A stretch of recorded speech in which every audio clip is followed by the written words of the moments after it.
여러분 반갑습니다. I'm Kwon So-hwa and this is K-Culture Dive.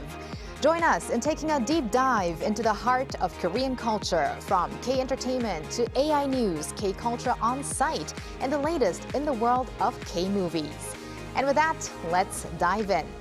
Joining us on today's show is Walter Lee. Walter, happy Friday. Happy Friday, Soa, and hello to everyone joining us on K-Culture Dive today. I'm Walter Lee, here to co-host alongside Soa and bring you the latest in K-entertainment stories. Walter, before we check on the latest K-Enter news with you, don't you think that the weather these days is so gorgeous? I think it's perfect to, go on a run, jog, or ride a bike. I definitely agree, though it does seem to be getting a little warmer, so maybe swimming might be a better option in the next coming week. I'm glad that you mentioned that because actually all the sports activities that we just mentioned are part of an event where our reporter Yoon Se-young is currently at right now. So this weekend, Seoul's Hangang River is turning into a giant outdoor sports festival. From swimming and cycling to running along the river, people are gathering for a unique event focused less on competition and more on enjoying the experience at their own pace. So, as I said, our Yoon Se-young joins us now live from Tukseom Hangang Park. Hello, Se-young. Hi, Soa. I'm here at Tukseom Hangang Park, where some participants have already made their way through the course, while others are warming up and preparing for 2026 Hangang Triathlon Festival, which is one of the most energetic outdoor events here in Seoul this summer. And different from traditional triathlons, this event encourages participants to choose their own course according to their fitness level and also give them a chance to experience this joy of completing it. And the organizers have distributed this lovely orange t-shirts for participants, and I was lucky enough to get one. So there are 3 different courses: beginners, intermediate, and advanced courses across swimming, running, and cycling. And since they all share this entire Hangang Park space together, maybe there will be a chance to meet each other and greet each other and encourage each other as well. And the organizers this year have expanded the programs for children and international visitors as well, reflecting the growing popularity of outdoor lifestyle-centered events here in Seoul. And what's interesting here is the atmosphere. Usually this kind of competitive races come with fierce, intense pressure, but this event, honestly, here the atmosphere is really lively and people are just smiling. So it's very different. I think this entire place has turned into a giant playground where people can just enjoy and exercise together. And to hear more about the experience firsthand, let's speak with one of the participants here today. Hello. Hello. Why did you decide to participate in this particular festival? Because I think that I can have a great time with my family and having new experiences, and I can try a lot of things. All right, I heard you have participated in different sporting events before, so how is it different from this event? The competition that I participated last time, it was just like running, and this time I can experience more like running, riding bicycles, and swimming, so I think I will have a great time today. All right, then what has been the most memorable part of this event so far? The memorable part of this event was I can have a great time with my family and try new experience today. All right, you look way younger than I am, but I think you're way more courageous than I am. So lucky to you. Good luck to you. Okay, thank you. Thank you. All right, so here I can see the people swimming and running along the riverside while enjoying the beautiful scenery. And I can also hear the bicycles passing by and people cheering for their friends and families surrounded by this beautiful nature. And I think one of the best parts of this event is it's not about finding who's the fastest athlete, but it's all about finding your own pace that you feel most comfortable with. So I think the weather is perfect today. It's not too hot. I can feel the cool breeze as well. So kudos, good luck to all participants today and throughout the weekend as well. Reporting live from Tuksum, Hangang Park, I'm Yoon Se-young, and back to you, Seoul. It is so encouraging to see how this event is promoting health and community without having that stress on competition, and everyone's really seeming to do this at their own pace. Thank you so much, Se-young, for that. And now back here in the studio, we move on to K-Enter News with Walter Lee. Now, Walter, our first story is actually related to swimming, actually, or rather, swim. Yes, that's true. We should have. That's a very good segue there. So thank you very much. So BTS have once again demonstrated their enduring global influence by dominating Billboard Japan's 2026 mid-year rankings. Now, according to Billboard Japan's 2026 mid-year chart results released on Friday, BTS's fifth full-length album, ARIRANG, claimed #1 on the Hot Albums chart. Now, the album's main track, Swim, and B-side track 2.0 also entered the Hot 100 singles chart at number 38 and 87 respectively.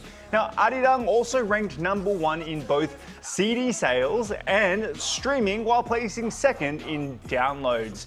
BTS also secured #6 on the Artist 100 chart, further cementing their strong presence in the Japanese market. Now, among the chart's top 10 acts, actually, BTS was the only overseas artist to make that list. BTS will continue its world tour momentum with BTS World Tour ARIRANG in Busan. That's scheduled for very soon, June 12th and 13th. And another group that's really doing well in Japan is IVE. What do you have on them? Yes, indeed. So according to Japan's Oricon chart released on Wednesday, girl group IVE's fourth Japanese album, Lucid Dream, debuted at #1 on the weekly combined album ranking, marking the group's third chart-topping entry on the list. Now, the achievement is particularly significant as IVE became the first overseas female act to reach #1 on the chart since their own single, Be Alright, did so in August 2025. Now, the album also topped Oricon's weekly album ranking, securing a double crown. Meanwhile, on Billboard Japan's weekly album sales chart, Lucid Dream claimed the top spot with just over 139,000 copies sold. All these achievements have actually come ahead of IVE's return to the Tokyo Dome later this month. Like I said, IVE are currently connecting with fans worldwide through their second world tour called Show What I Am. All right, so we talked about a boy group and we talked about a girl group, and we're going to talk about another boy group, but this time slightly different, a different category. Yes. So this group is going on a world tour and it's the first ever for them, and this is going to be very interesting. Interesting indeed, So according to agency Blast on Thursday, virtual boy group Plave are set to launch their first ever world tour called Keep It Manic. Now, it will come as this September. Now, the tour will begin in Incheon before heading to cities including Kanagawa and Bangkok, and with additional stops and dates to be revealed at a later time. Now, following the success of their Asia tour, the virtual idol group are now preparing to take its performances to a broader global audience. Now, Plave have become what would be considered a further extension on how far K-pop can actually grow, creating high-quality music along with virtual world building and transferring it into world-class stage productions makes it all the more interesting for fans to get attached to. Now, in order to make the virtual idols almost come to life, technicians use motion capture technology integrated with live streaming to make the concert feel as immersive as possible. Now, meanwhile, Plave have continued their impressive rise with the release of their fourth mini album, Caligo Part 2. The album surpassed 1.25 million first week sales, marking a new career high, and helped the group secure their first entries on both the Billboard 200 and the Billboard Artist 100 charts in the US. All right, thank you very much, Walter, for those updates, and stick around. Will do. And speaking of virtual, now we move on to our AI anchor Arang for more on the culture front. Arang. Thanks, Swa. Here's your AI guide to the latest cultural headlines from Korea. Let's begin with our top story. First Lady Kim Hye-kyung marked the 140th anniversary of diplomatic relations between South Korea and France on Thursday, reaffirming the two countries' long-standing friendship and cooperation. She attended a commemorative ceremony at Deoksugung Palace, joined by some 80 guests, including Culture Minister Choi Hui-yong, French Ambassador to Korea Philippe Berthoud, and business leaders from both nations. The event featured performances by globally renowned soprano Sumi Jo and renowned French pianist David Kadouche. Kim highlighted that South Korea and France have become close partners built on trust and friendship, adding that the April visit by French President Emmanuel Macron and First Lady Brigitte Macron demonstrated a strong bond between the two countries. A global tourism festival showcasing travel information and local cultures from across 40 countries has opened in Seoul. The 2026 Seoul International Travel Fair is underway at COEX through Sunday under the theme of Sustainable, Long Stay Trip. The event brings together over 420 tourism organizations and companies that showcase long-stay travel options and regional tourism programs. Organizers say this year's fair goes beyond a traditional promotional exhibition, evolving into a marketplace-style event that allows visitors to compare, book, and purchase travel products on-site. Foreign arrivals to South Korea topped 2 million for a second straight month in April, underscoring strong inbound tourism demand. Government immigration data showed that more than 2.07 million foreign nationals entered the country in April, up roughly 20% from a year earlier. The number of arrivals first surpassed the 2 million mark in March, setting a monthly record, and remained at a similar level in April. Officials attributed the surge to growing visitor demand from China, the spring travel season, and increased interest in K-culture tourism, fueled in part by the launch of BTS's World Tour. That's all from me. Turning now to a quick look at more K-culture stories making headlines today.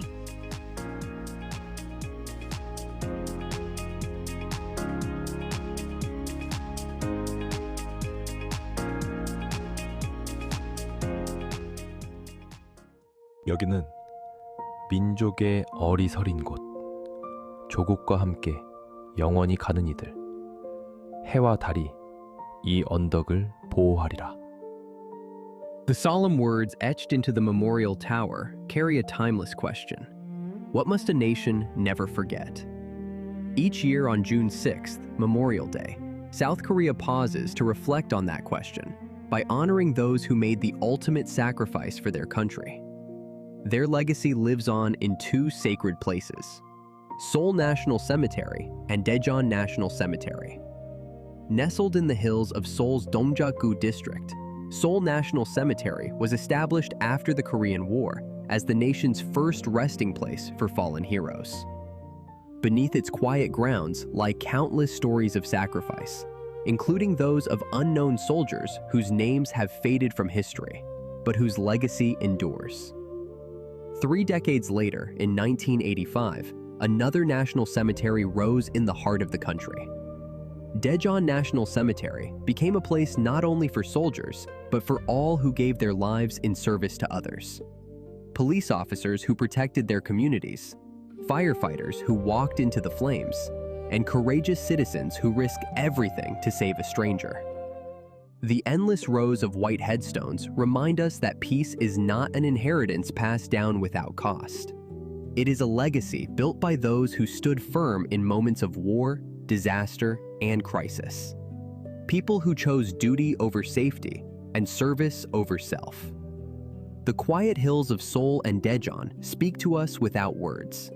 They remind us that the freedom and peace we enjoy today did not come without sacrifice, and that remembering those who gave their lives is more than an act of remembrance. It is a promise to carry forward their courage, uphold the values they defended, and build a future worthy of their sacrifice.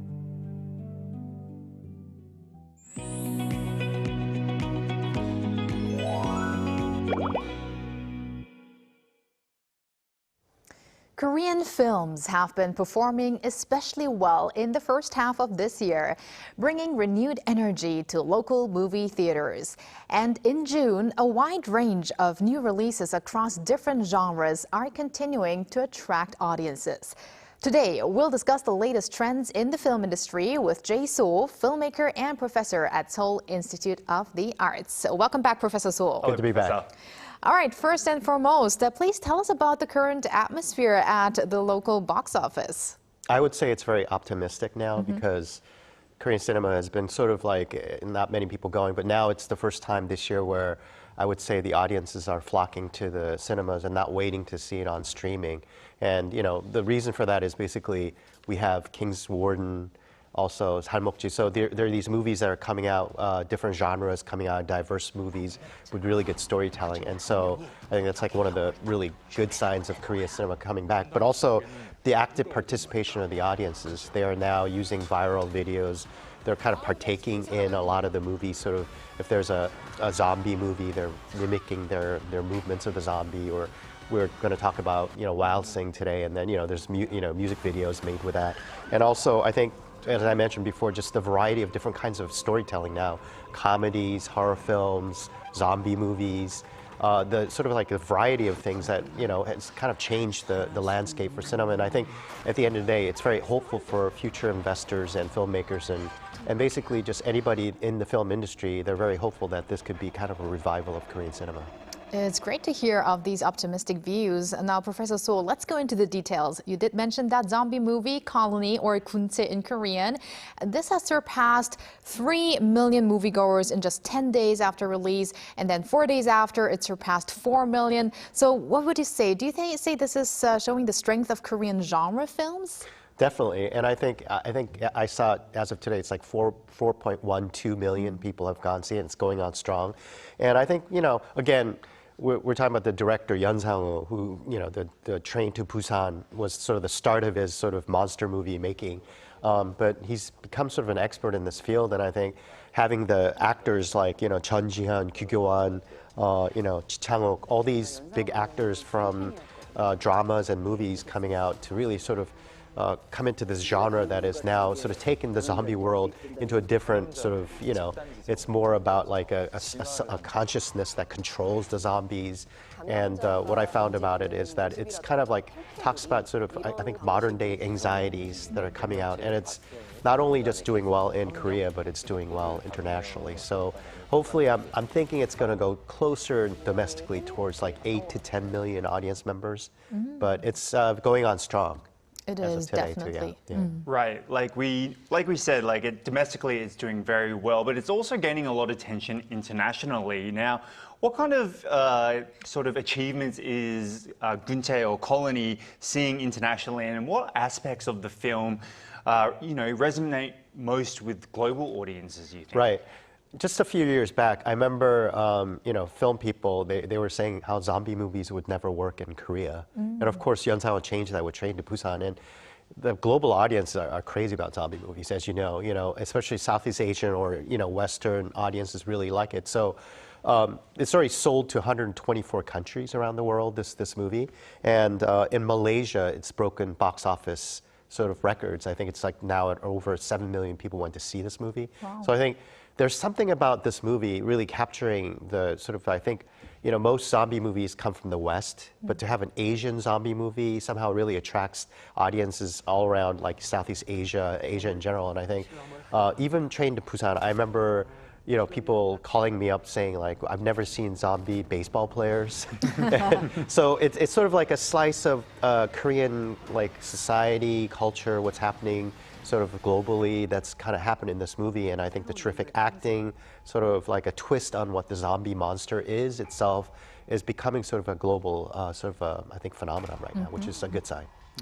It is. And now shifting to another movie that's going wild without the wild zombies. Yeah. We're talking about Wild Sing, which opened just this week. And this is actually, it has debuted at #2 at the domestic box office, just behind Kunse. So please, could you introduce this movie? Yeah, I went to see it yesterday. Oh. And yeah, I thought it was kind of like, it's a really, of course the stars are like really great. You know, Kang Dong-won's in it.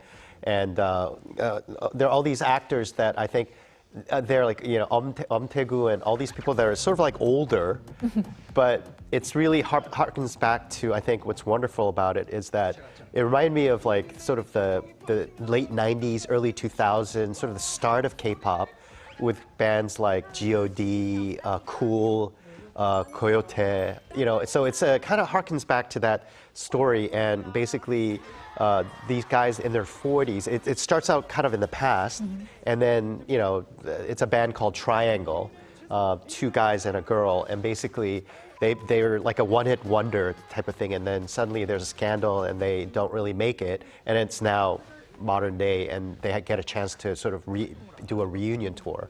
And I really liked it because it sort of took kind of K-pop to its original sort of place. Right. And I remember back in the day, you know, when Seotaeji and all these things were happening on television, like TV was the big sort of meter for music. And I remember there were shows, Kayo 10, that would have like a phone-in thing where you would have 2 groups that would be competing with the audience members. And it just harkened back to all that. So very audience-friendly movie.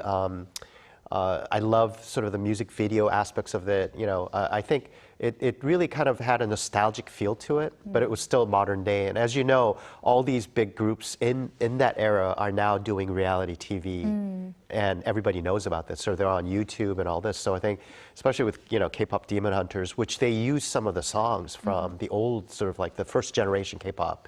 So we're talking about H.O.T. and things like that. So it harkens back to that, and it's a really comical kind of I think like feel-good movie, yeah, for sure. I just can't believe that you called Kang Dong-won oppa, an older guy, Professor So. Interestingly, Waltzing actually generated a lot of buzz before the movie even came out. I mean, the music videos came out before the movie. Me and So were actually listening to some of the songs before we came live, and we have it stuck in our head. And even though it's ready to sing a little bit of that, Walter? 네가 좋아. Even though, like, we know it's a parody, those are really catchy songs. We can't get them out of our head, but it seems that this is the way things are being promoted these days, or it's a strategy of way of promoting movies. Could you tell us more about some key characteristics of current film marketing trends? Right.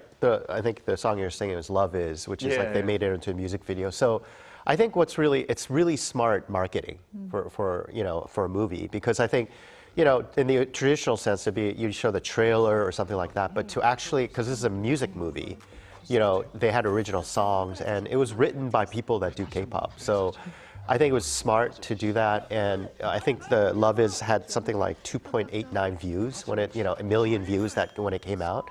And so they're already kind of sensationalizing the musical aspect of it. Kang Dong-won has his group of fans, but he's not really known to be a K-pop singer, but he's known to really be good at singing, because a lot of times I know he's kind of participated in the OST making of a lot of his movies and things like that. So, and Taegu is not really traditionally, he's in gangster films, but he's a rapper in this film. And I think he looks terrific in the video. So one of the great aspects of this movie was that the successful parts were they just shot these like old style music videos in that style of H.O.T. or Cool.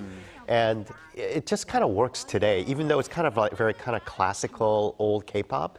But I think the world is so familiar with it. So I'm hoping that it goes outside of Korea and has popularity there. But I think right now we just had the elections, so I think it's a time for a comedy to come and sort of make us laugh. Right, after all those zombie and historical movies, and also the horror movies, 할목지, for instance. But I just want to quickly mention that I really like the acting of Oh Jung-se. Actor Oh Jung-se is great, because he's the one that Walter kind of fell in love with after watching the music video. Yeah, I couldn't get it out of my head, seriously. I mean, I can't wait to see it myself. I really do want to see it as soon as possible. But talking still about promotions, stage greetings are also becoming sort of a major topic as a way of promoting. Videos of actors interacting with fans spread across social media very quickly. I mean, if I go through Instagram, it's everywhere, especially with Gunchae recently. Does this kind of word of mouth sort of media actually translate into ticket sales and audience turnout, do you think? Well, if you go back, like, you know, if you look at the biggest stars in the world, like Tom Cruise is really famous, especially in Korea, for greeting his fans, you know, and I think that sort of fan sort of, you know, fandom and increasing that popularity is now for every Korean star. They will go out of their way to do this. It's not only just showing at the theater afterwards, but they do meet and greets. They actually have people come up to them, take a selfie with them. They are talking to them, and I think this really helps because everybody puts that stuff on Instagram, and suddenly it's like a real big phenomenon culturally. And I think now. This is one way to really bring people back into the theaters, because if you watch it on the streaming service, you're not going to get that sort of fan service. But it's not just K-pop, and I think you're bringing in all the K-pop elements into cinema, which I think is really helpful, and we really need that because in order to get everybody's butts back into the theaters, you're going to have everything there for people to do it. Nowadays, when I go to CGV, there's also people waiting in line to get the poster for a movie. And then there's a lot of marketing that's happening, which I think is, number one, smart. It also, it could take a small, medium-sized film and really kind of go past just the P&A costs, which are really expensive, by the way. So doing it viral or on social media, really able to get a wide audience to come. Yeah, for sure. So promotion strategies change, and I guess audience behavior changes as well. So maybe that's another topic we could discuss next time. But thank you very much, Professor Seoul, for your insights as always, and have a great weekend. Thank you, You too. Thank you. And thank you, Walter, as always. Have a great weekend, and see you next week. See you next week. Thanks for watching and for your interest in everything K-Culture. K-Culture Dive will be back on Monday, 2 p.m. Korea time. Keep diving.